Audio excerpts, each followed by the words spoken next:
الحب. عارفين الحب عامل زي ايه؟ الحب عامل زي القطر السريع في الملاهي.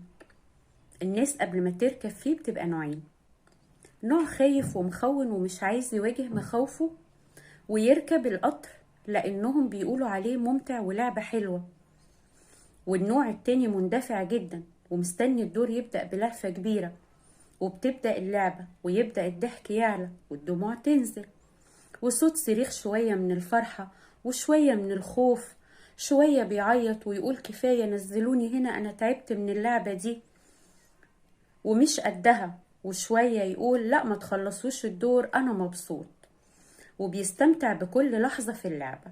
والدور بيخلص والناس وهم نازلين برضو نوعين: نوع نازل بيضحك ومبسوط وبيتنطط من الحماس وبيحكي لكل اللي يقابله عن اللي حصل معاه في اللعبة وفي المغامرة، ونوع تاني نازل بيبكي ومرهق ومش قادر يقف على رجليه وبرضه بيحكي لكل اللي يقابله عن اللي عاناه في اللعبة.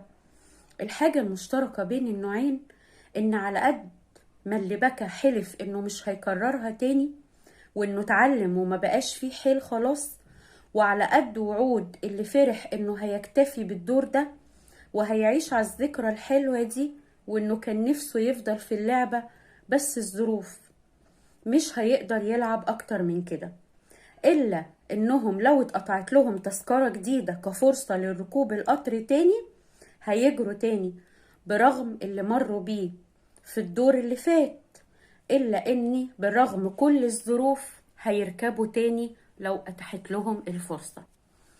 ده هم حتى ما يعرفوش الدور اللي جاي مخبلهم ضحك ولا بكى ولف بينا يا حب.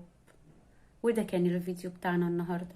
ما تنسونيش في اللايك والشير وسبسكرايب للقناة، واللي أول مرة يشوفنا يشترك في القناة ويفعل زر الجرس علشان يوصلكوا كل جديد، واستنوني في حكاية جديدة وفضفضة جديدة في حكاوينا مع تومة.